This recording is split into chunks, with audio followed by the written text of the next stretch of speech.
कोई भी सपना साकार करने के लिए सबसे जरूरी है सही कोच का होना। चुनिए एलीट एडवेंचर्स को और करें अपने निम्नलिखित MCA एंट्रेंस का सपना साकार। Download the app now.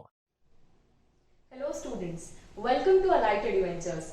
जैसे कि आपको पता है कि CUCET इंफॉर्मेशन ब्रोशर अब आ चुका है, तो मैं आपको इस इंफॉर्मेशन ब्रोशर में कुछ इंपॉर्टेंट चीजें काफी डिटेल में हम इस वीडियो में डिस्कस करने वाले हैं, क्योंकि काफी सारे बच्चों को क्वेरीज है। काफी सारे बच्चों ने हमें कॉल करके कांटेक्ट किया और पूछा हमसे कि मैम इसका सिलेबस क्या है, कितने मार्क्स के कितने क्वेश्चंस आने वाले हैं, कितने क्वेश्चंस मैथ्स के आने वाले हैं, कितने क्वेश्चंस जो सब्जेक्ट डोमेन है उसके आने वाले हैं। तो आज के इस वीडियो में हम सारी चीजें देखेंगे, आपके सारे डाउट्स इसमें क्लियर हो जाएंगे मोस्ट प्रोबेबली। तो अब हम देखते हैं कि सबसे पहले इसमें कौन कौन से कॉलेजेस जो हैं वो पार्टिसिपेट करते हैं। तो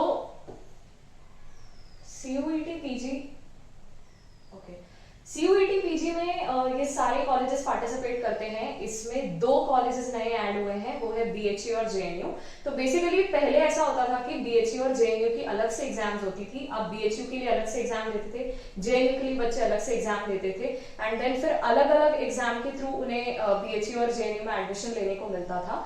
बट अब इसमें ऐसा नहीं है, BHU और JNU भी इसमें इंक्लूडेड है। आपको अलग से कोई भी एग्जाम देने की जरूरत नहीं है। आप CUET के थ्रू BHU और JNU जैसे कॉलेजेस में आप एडमिशन ले सकते हो MCA के लिए और बाकी और दूसरे कोर्सेज के लिए। CUCET पर्टिकुलरली MCA के लिए नहीं है। CUCET में बाकी दूसरे कोर्सेज के लिए भी एग्जाम होंगी, ठीक है। तो हम देखते हैं कि कौन कौन से कॉलेजेस इसमें, जैसे बाबा साहेब भीमराव अंबेडकर यूनिवर्सिटी है, देन बनारस हिंदू यूनिवर्सिटी, इस कॉलेज की मैं बात कर रही हूँ आपसे। इसके लिए और JNU के लिए अलग से एग्जाम होती थी, जैसे मैंने आपको अभी बताया। बट अब आपको अलग से कोई एग्जाम देने की जरूरत नहीं है, आपको CUCET के थ्रू ही ये दोनों कॉलेजेस मिल जाएंगे। Central tribal university of Andhra Pradesh, central university of Andhra Pradesh, ये सारे कॉलेजेस इसमें हैं।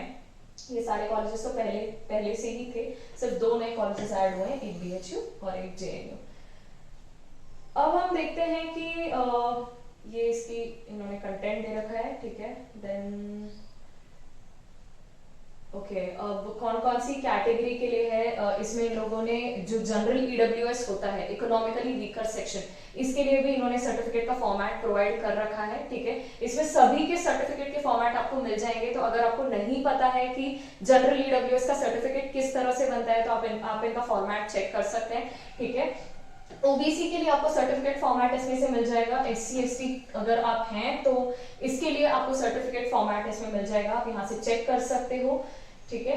देन हम सबसे पहले देखेंगे इसमें, ओके, CBT, ये CBT होने वाली है, ठीक है। ये कंप्यूटर बेस्ड टेस्ट होने वाली है। ये पेन पेपर मोड में नहीं होगी, ये कंप्यूटर बेस्ड टेस्ट होगा, ठीक है। ओके, अब ये इंपॉर्टेंट है। बच्चे यूजुअली यही हमसे पूछ रहे थे कि मैम इंपॉर्टेंट डेट्स क्या हैं और फीस स्ट्रक्चर क्या है और ये सारी चीजें।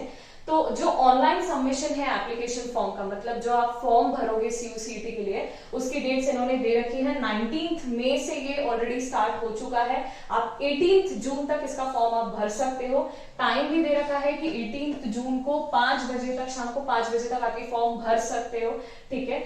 आप जो ट्रांजैक्शन करोगे, जो आप एग्जामिनेशन फी भरोगे, ठीक है, जब आप एप्लीकेशन फॉर्म भरोगे तो उसके बाद आपको एग्जामिनेशन फी देनी पड़ेगी। वो जो फी है वो आप 19 जून को रात को 11:50 तक भर सकते हो, ठीक है। इससे लेट अगर आप भरोगे तो एक्सेप्टेबल नहीं होगा।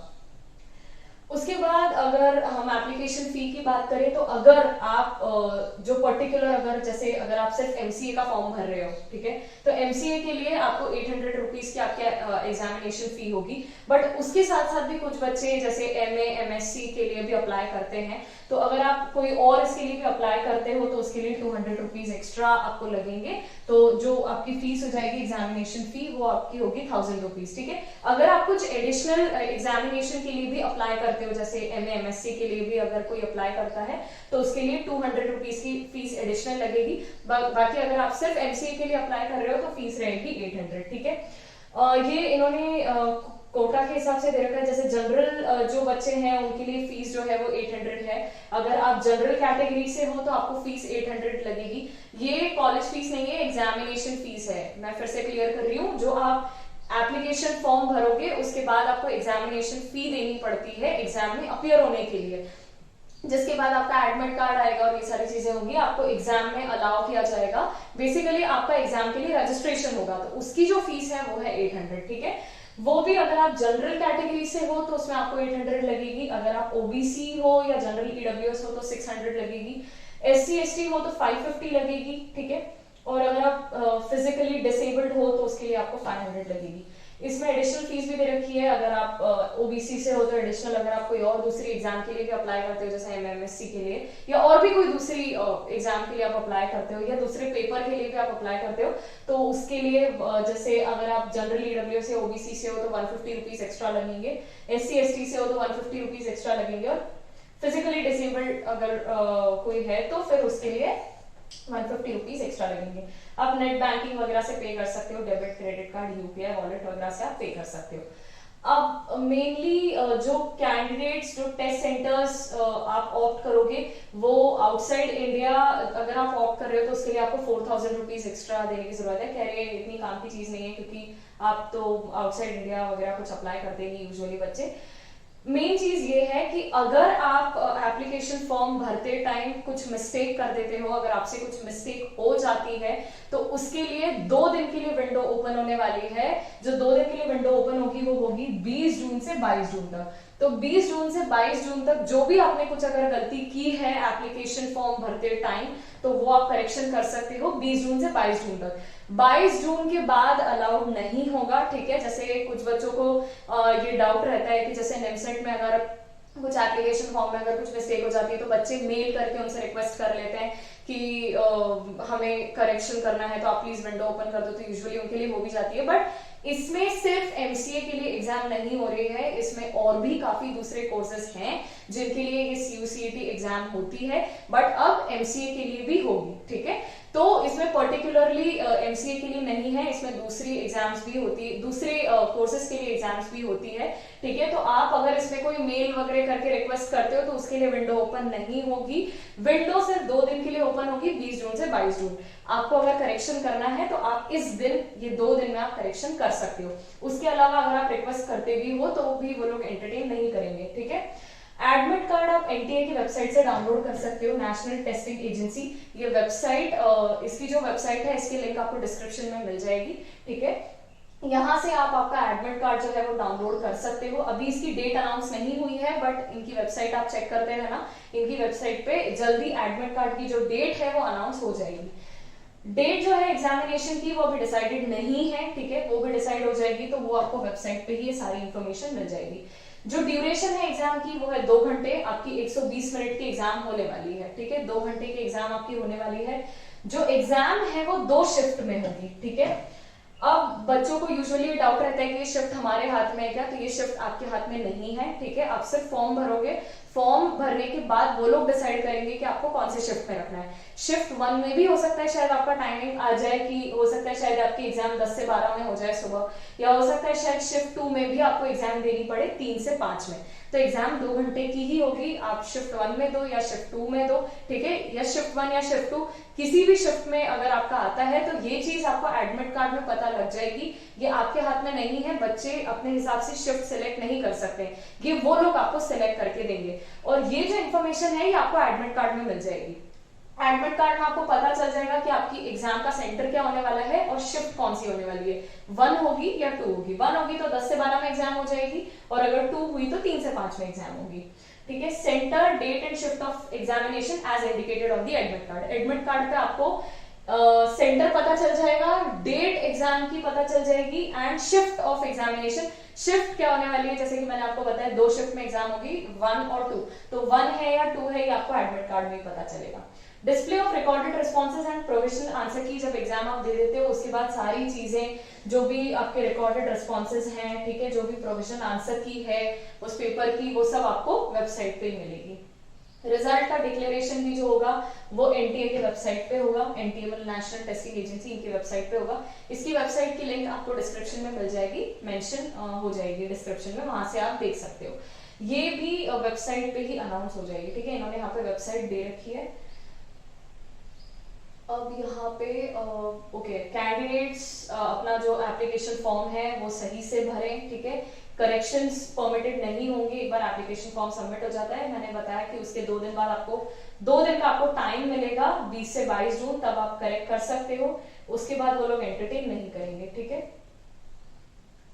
ओके हाँ, आपका ईमेल एड्रेस जो है और जो भी आप ईमेल एड्रेस और जो मोबाइल नंबर आप प्रोवाइड करोगे वो सही से प्रोवाइड करना। कोई भी ऐसा ईमेल एड्रेस मत प्रोवाइड करना है या कोई भी ऐसा मोबाइल नंबर मत प्रोवाइड करना जो चालू नहीं रहता है। तो जो भी चालू कंडीशन में है ईमेल और मोबाइल, जो आप कंसिस्टेंटली चेक कर सकते हो, ठीक है। अगर आपको कोई ईमेल आता है या आपको मोबाइल पे अगर कोई मैसेज वगैरह आता है, ठीक है, आपके एनरोलमेंट नंबर या एप्लीकेशन नंबर से रिलेटेड, तो इसीलिए आप करेक्ट ईमेल एड्रेस और करेक्ट मोबाइल नंबर ही मेंशन करना जब आप एप्लीकेशन फॉर्म भरोगे तब, ठीक है। इसमें आप सिलेक्ट कर सकते हो education qualification details, date of birth, choice of exam cities. हाँ, एग्जाम सिटीज जो है वो आप एटमोस्ट 4 सिटीज भर सकते हो, ठीक है। आपको 4 सिटीज भरना ही अलाउड है, 4 सिटीज से ज्यादा आप नहीं भर सकते हो, ठीक है। आपको सेंटर का जो चॉइस है वो आपके हाथ में रहेगा जब आप एप्लीकेशन फॉर्म भरोगे। तो आप 4 सिटीज को सिलेक्ट कर सकते हो, उन 4 में से किसी एक पे आपको सेंटर मिलेगा। सेंटर जो है वो भी आपको एप्लीकेशन फॉर्म में ही, एडमिट कार्ड में ही मिलेगा। I am sorry, admit card में जो भी आपको सेंटर मिला है, जो 4 आपने फिल किए थे, वो 4 में से कोई एक आपको सेंटर मिलेगा। ये चीज आपके हाथ में है, आप ये सिलेक्ट कर सकते हो। सिर्फ शिफ्ट आप सिलेक्ट नहीं कर सकते हो। Okay then okay, candidates are advised to visit the NTA website and check their emails regularly for the latest updates, ठीक है। NTA की वेबसाइट आपको चेक करते रहना है जिसमें कि आपको सारी इंपॉर्टेंट इंफॉर्मेशन मिलेगी, ठीक है। ये तो सब इंफॉर्मेशन हो गई NTA वगैरह के बारे में। अब हम एग्जामिनेशन स्कीम देखते हैं, ठीक है। मोड ऑफ एग्जामिनेशन जो होगा वो कंप्यूटर बेस्ड टेस्ट मोड ही होगा, कोई पेन पेपर बेस्ड एग्जाम नहीं होगी, ठीक है। आपकी एग्जाम ऑनलाइन होने वाली है, मतलब कंप्यूटर बेस्ड टेस्ट होगा, ठीक है। Medium of question paper, medium दोनों होंगे, इंग्लिश भी होगा, हिंदी भी होगा और बाइलिंगुअल भी हो सकता है, मतलब इसके अलावा भी कोई अगर लैंग्वेज है तो उसमें भी हो सकता है, ठीक है। बट इंग्लिश और हिंदी और बाइलिंगुअल भी होगा, ठीक है। ये तो हो गया मीडियम ऑफ क्वेश्चन पेपर। अब हम आते हैं स्ट्रक्चर ऑफ क्वेश्चन पेपर पे, ठीक है। तो आपका जो स्ट्रक्चर होगा क्वेश्चन पेपर का, मतलब जितने नंबर ऑफ क्वेश्चन पूछे जाएंगे वो है 100, तो आपको 100 क्वेश्चन पूछे जाएंगे और आपका पेपर है वो 2 हिस्सों में डिवाइड होगा, ठीक है।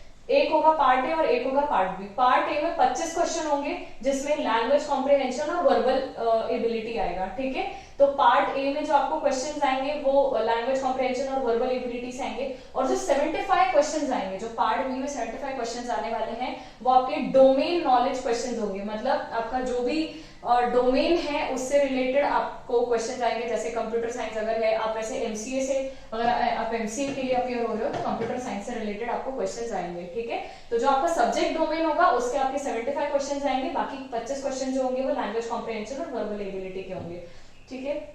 यहाँ पे कोड दे रखा है, ये पेपर का कोड है। जो एमसीए के पेपर का कोड है वो है PGQP26, ठीक है। वो मैं अभी आपको नीचे बताऊंगी। PGQP26 ये एमसीए के पेपर का कोड है, ठीक है। ये बाकी दूसरी चीजें भी दे रखी है कि कौन कौन से क्वेश्चन आएंगे। जैसे पार्ट ए में आपको मिलेगा consisting of language comprehension, verbal ability, general awareness, mathematical quantitative ability and analytical skills comprising of 28 questions. इन सारे इसमें से आपको 25 क्वेश्चंस आएंगे और बाकी जो दूसरे 75 क्वेश्चंस हैं वो अभी मैंने आपको बताया कि वो सब्जेक्ट डोमेन से आने वाले हैं। आप एमसीए के लिए अपियर हो रहे हो तो कंप्यूटर साइंस के से रिलेटेड आपको क्वेश्चंस आएंगे, ठीक है। ये तो हो गया स्ट्रक्चर ऑफ क्वेश्चन पेपर, ठीक है। अब हम ये देख लेते हैं, जैसे ये कोड्स दे रखे हैं तो मैं आपको एमसीए का कोड बता देती हूँ। यहाँ पे एमसीए का जो कोड है वो है PGQP26, ठीक है। ये एमसीए का कोड है। Computer application, computer science, big data analytics, computer science and Sanskrit language, ठीक है। ये तो एमएससी भी है ना, एमएससी या एमसीए दोनों का दे रखा है, दोनों का कोड सेम ही है PGQP26। ये संस्कृत लैंग्वेज टेक ये सब नहीं आएगा, but computer application, computer science, ठीक है, इन सब से आपको क्वेश्चंस आएंगे, सब्जेक्ट डोमेन से क्वेश्चंस पूछे जाएंगे, ठीक है। 75 क्वेश्चंस पूछे जाएंगे सब्जेक्ट डोमेन से। जो हम सिलेबस है वो हम सिलेबस देख लेते हैं, ठीक है। एज लिमिट जो है, ऐसी कोई एज लिमिट नहीं है, कैंडिडेट्स के लिए अपियर होने की ऐसी कोई एज लिमिट नहीं है, ठीक है। देन ये जो ब्रोशर है ये काफी अच्छे से पढ़ना आप, ठीक है, क्योंकि ये काफी ज्यादा इंपॉर्टेंट है। मैं आपको इंपॉर्टेंट चीजें बता रही हूँ जो बच्चों को यूजुअली प्रॉब्लम जिसमें आती है, समझ में नहीं आता है, ठीक है, वो सारी चीजें मैं आपको समझा रही हूँ। बट इसका ये मतलब नहीं है कि आप नहीं पढ़ोगे, आपको पूरा ब्रोशर अच्छे से पढ़ना है ताकि आपको सारी चीजें समझ में आ जाए, ठीक है। ये इन्होंने दे रखा है कि कितनी परसेंट सीट्स हैं ईडब्ल्यूएस वालों के लिए, तो ईडब्ल्यूएस वालों के लिए 10% सीट्स है हर कोर्स में, इंक्लूडिंग एमसीए, ठीक है। एमसीए में भी 10% सीट्स जनरल ईडब्ल्यूएस वालों के लिए है। नॉन क्रीमी लेयर मतलब वही ओबीसी नॉन क्रीमी लेयर वालों के लिए 27% सीट्स है हर कोर्स में, ठीक है। फिर ये पीडब्ल्यूडी मतलब पर्सन विद बेंचमार्क डिसेबिलिटी, इनके लिए 5% सीट्स हैं। In each open general EWS, open OBC, NCL, SC ST category सब में 5% सीट्स हैं, ठीक है, ईच, ठीक है। कैंडिडेट्स विद एटलीस्ट 40% एम्पेयरमेंट, ठीक है, ये भी पीडब्ल्यूडी वालों के लिए हो गया है। ओके, ठीक है, ये सारी चीजें हो गई, ठीक है। फिर हाँ, सिटीज की जो चॉइसेस हैं वो आप भर सकते हो या आपके हाथ में है। मैंने आपको बताया कि एटमोस्ट 4 सिटीज आप भर सकते हो, उसमें से कोई एक सेंटर आपको मिलेगा। 4 सिटीज अलाउ करेगा वो आपको भरने के लिए, ठीक है। तो जो भी आपके आसपास की सिटी है वो भरना तो ज्यादा सही रहेगा आपके लिए। इसमें लिखा है देखो कि the efforts will be made to allot the city of examination to the candidates and order of choice opted by them in their online application form। जो भी आप चॉइस दोगे उसके अकॉर्डिंग आपको जो सेंटर है वो मिलेगा, ठीक है। जो एडमिट कार्ड है वो ई एडमिट कार्ड होगा, ठीक है, मतलब एडमिट कार्ड की आपको हार्ड कॉपी नहीं मिलेगी, तो वो ई एडमिट कार्ड होगा, ठीक है। तो वो आप डाउनलोड कर सकते हो एनटीए की वेबसाइट से। हाँ, पर उसका प्रिंट जरूर आप निकाल लेना, क्योंकि जब आप एग्जाम देने जाओगे तो एडमिट कार्ड का प्रिंट बहुत जरूरी है। बिना एडमिट कार्ड के आपको एग्जाम में अलाउ नहीं करेंगे, ठीक है।